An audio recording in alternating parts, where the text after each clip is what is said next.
Hello, everybody. This is Alyson Hemme. It's Wednesday night, the 27th.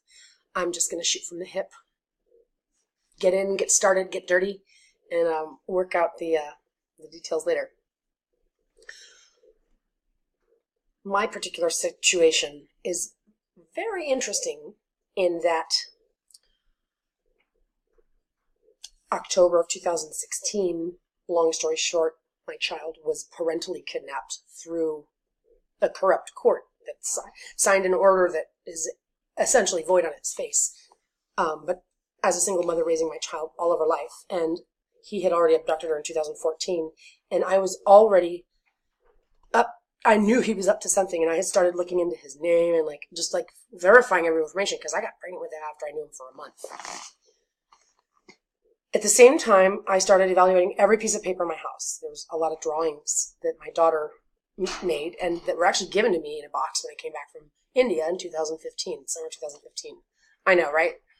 Cut to the gist, which is after evaluating everything that I could find and just taking a close look at everything, which included some notes that he had on some business ideas and some address, I remember concluding to a friend of mine, dude, it looks like I'm dealing with like black magic.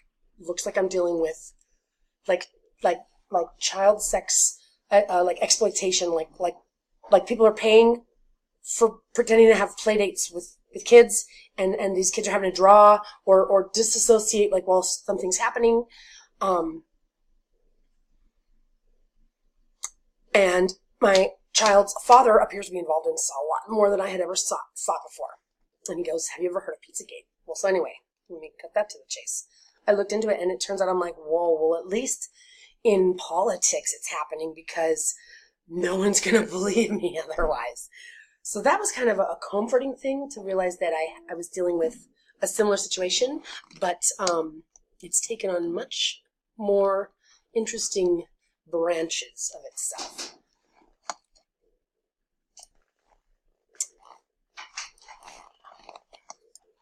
Sorry, I kind of got distracted there. I had to put it on pause for a moment. But what I was saying is that I was directed to look into what Pizzagate was all about, and I was relieved to hear, I'm sadly relieved to hear that it was going on in politics, because what happened to me was straight corruption on the court. I mean, my child's father's abandoned his first daughter. He's got multiple felonies in another state. He hasn't participated in the day-to-day routine with our daughter. He doesn't hardly ever pay his child support. His had already abducted her in 2014 and has been harassing me at the time consistently for those 2.5 years. And I had just been in court less than 6 months prior to that. And I'm an amazing mom. We had everything we needed. We have all the love, all the nutrition, all of the things, all of the fun, all of the intelligence, and a top school in the state, etc., etc. Nobody's perfect. No household is perfect, and he certainly had been trying to get his hands in meddling with things. Like my cat got stolen, and that was told that I was mutilated on Halloween ritual style, which actually turned out to be they stole it and replaced it with a dead cat, so that way they could have a cat at his house with the same name that looked the same and confuse my daughter but make her want to be with it. Then they stole the second cat. You name it, it happened. But so I was relieved on one hand to see that happening in politics, because I'm like, well, I mean, if they're having to face the fact that there are pedophiles and black magic practicing people in politics, then it's not so far-fetched on the streets. And when you think about it, if it goes all the way up to the top, well, obviously they've got to have an infrastructure. And as I litigated, which I assumed would happen any day now, this definitely was an oversight by the judge. That definitely didn't look at the documentation. He absolutely didn't understand what he was doing. I certainly just had to submit the right document, or say it better this time, because I was so emotionally distraught that I must be typing it in Russian. A lot of malfeasance during the interval. I ended up litigating for a little over a year to no avail. One thing that's good about that is that the record has a lot of information on it. I have since then lost everything, as any mother would end up doing when you're in court every single week and you're up 24 hours a day just trying to study the laws and trying to figure out what you're doing wrong and what you've got to do and why this is happening. And I mean, and you're devastated, and you're not being able to talk to your daughter, and you're hearing her cry, and she didn't want to go. She was coming forward with her fears of what was going on over there. She said, they'll hurt me if I don't say what they tell me to say. Okay, so there's a lot of things that I'm not able to get into the details of right now, but we'll reveal as time goes on. But so give you the benefit of a doubt that my ability to discern is a sharpened skill. I've put 20 years in due diligence in the lending field, mortgage lending, did audits for the secondary market. So I evaluate documents. I look for nuances. I catch fraud. Nuances. Just when something doesn't smell right, I've got that underwriter's gut. And I know how to separate myself, even from my own situation. And I had a lot of information to look into. And also at the same time, I'm like, okay, well, I cannot work and litigate and survive this. I've got a $3,500 overhead for my household, and this will ruin me. Mom, I know that we've got a family trust fund. It's apparently really wealthy and all that stuff. I've always heard about it, but I just haven't really ever experienced it. Because you didn't, raise me, and I guess we got a little estranged there, or whatever the case may be. But I really need help. I need like an attorney. He's got an attorney. I don't have one. They're telling me like $10,000, $15,000 retainer fees. But I can't fight this alone. Or I can fight this alone, but I need you to, help me pay my bills. Well, that turned into essentially across the board. My mom, my uncles, the trustees, my sister, my dad, my best friend, my other sister, everybody pretty much handled me like, what's so wrong with you? Like, look, she's fine. She's in this. And I'm like, you guys are not listening to me. Why are you not listening? I have evidence. I could prove that I'm a good mom. They weren't around. I moved to Thousand Oaks. I was away from everyone. Literally none of them had been to my home except for my mom, all but 3 times in those 8 years. So none of them really knew my situation.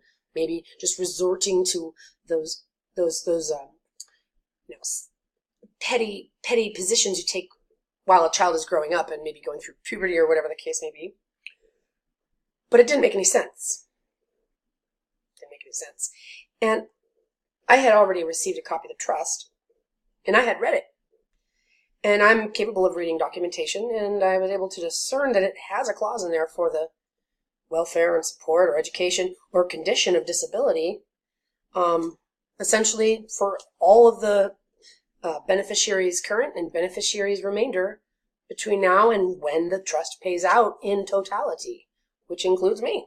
And it even says, for you and your dependents, it's a very liberal trust. It's written very easily.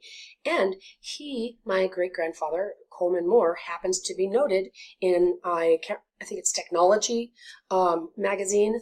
They did a 50s top innovators of technology of all time, a piece. It's got your Stephen Gates. It's got your Wright brothers. It's got your Werner von Braun. It's got your Coleman Moore. And he wasn't even noted for being an engineer, which is what his business did. He was noted as an entrepreneur, which helps my case. I think an entrepreneur, especially in the, he died in the 70s, so he signed his final will right at the time I was born. Knew what he was doing. He had all the opportunity to write in all these intricate clauses, see exhibit A, B, C, D, E, F, G, of all the things that could have been written, but he didn't. So that means it was not his choice. Anyway, they said no. He said, no, we're not going to help you. I'm like, I don't think you're really able to do that. I mean, like I said, I'm in a situation that needs help, and the trust provides for it. So what do you need from me? Pretty much. I need my baby back, and that's the way I've been. Whether people want to have compassion or not have compassion, I'm not here to evaluate people's personal endeavors. I just wanted to be dealing with a fiduciary that was competent. Well, let's sum that one all up again. It's now been a little over 2 years since October 25th, 2016. I have not held my baby. He got a no contact order in January. That means no phone calls. Apparently I'm never going to see my daughter again. And what did I do again? Well, The reason why I'm recording this video now is because I can actually say, I've got it. I got it. I caught what it is. I know what it is. And there are some details that are going to fill in that final story, but I want to capture this part now because I haven't, you know what I mean? It's almost there, but there's that final door of like, because I've had instincts about the situation. When this happened, I was like, oh my God, okay, it looks like black magic. It looks like pedophilia. It looks like child trafficking. It looks like drug trafficking. It looks like there's something going on at Port Miami. It looks like these businesses are all affiliated with each other. It looks like my family's involved in it because that's not normal behavior. It looks like my mom is involved in it because she moved to Costa Mesa, moved into an old person's home where they had like a hospital inside of there, and changed her number and said she couldn't talk to me. And that happened for 6 months straight in Amadu. She doesn't even want to leave the desert. That's not her. Well, she's like replicated or something. Wouldn't you know, I find out information that they kind of do program people's minds, and that's a possibility. That she did in fact act really weird, and that there seemed to be something that she had to do with it. And as a matter of fact, for 100% of everybody, we're dealing with either brainwashing or like seriously people being paid off. Well, I don't know the actual answer to that. My proposition is that it's more brainwashing. That's the only way that people could truly like act this thing out so seriously, seamlessly. I would think that some of them wouldn't be so good at that. So, and especially to hold their ground in just like a loop, like they don't make sense, but they don't see that they don't make sense, right? But they believe it. So it does seem like it's a form of a brainwashing, right? Which we know can happen with, voice to skull, our cell phones, for crying out loud. So these are not far-fetched concepts. Well, in the process of trying to understand the family heritage, the family bloodline, hearing about the bloodlines of the Illuminati, the elite power families, where's my family come into play?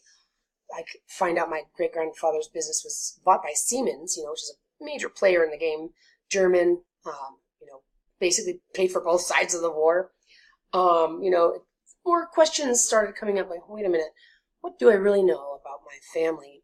And I've just recently come to Las Vegas, and I've been with my mom and my dad. My dad with his wife of like 40 years. So that's I call the other one mom, and so we got mama and mom. Dad and mom are here in Vegas, and I've been here for a few months, and I really haven't had an opportunity to talk to anybody because, again, nobody really wants to let me get started. And I think that that's because I personally believe it's a subconscious thing. It's a brainwashed thing. They don't even realize it's happening. I'm more apt to believe that, at least about my dad. But I haven't really had an opportunity to talk. And one of the things I've been trying to get is that information about the family. I know that there's not much known, but just like the couple last names, a couple provinces, or this or that. What was it I remember you hearing me when I was growing up? So that I could just try to get my fingers out there. Because I've been evaluating the public record, right? Around my name, my family's names, my immediate family members' names, and my child's father, the kind of organization, criminal organization he's involved with, is the whole gamut, right? It looks like they got their hands in, like when you go big, or when you go big type thing. It's like, it looks like they involve the worst of the worst, the embezzlement, the extortion, your larcenies. Appeared like he targeted me as an unwed individual who is in line to receive trust wealth. And I guarantee anybody who's got their finger on the inside, which these people do, of every organization pretty much. This is the dark organization. That's what I can call it. And they're all one. I don't care if it's the Mexican Mafia, if it's the Sinaloa Cartel, if it's the freaking Illuminati, if it's the Vatican. They're all the same thing. The deep state, it's the dark organization. Come on, the dark web, the dark organization. And they just try to keep up this whole, they want more things to confuse us with. So names and things and tactics and whatnot. But it's a dark organization. So the public records are starting to look like there's information that's trying to be colluded with my name, but not only just mine, but like other family members' names. Why would you do that? So not only have the public records allowed me to follow trails from one place that I know him to be to others to feel confident that that's an extension of him because his name is very popular. But also it just looks like this is like some kind of setup is what I started realizing. His pattern is to accuse me of what he's done. And he'll do the first.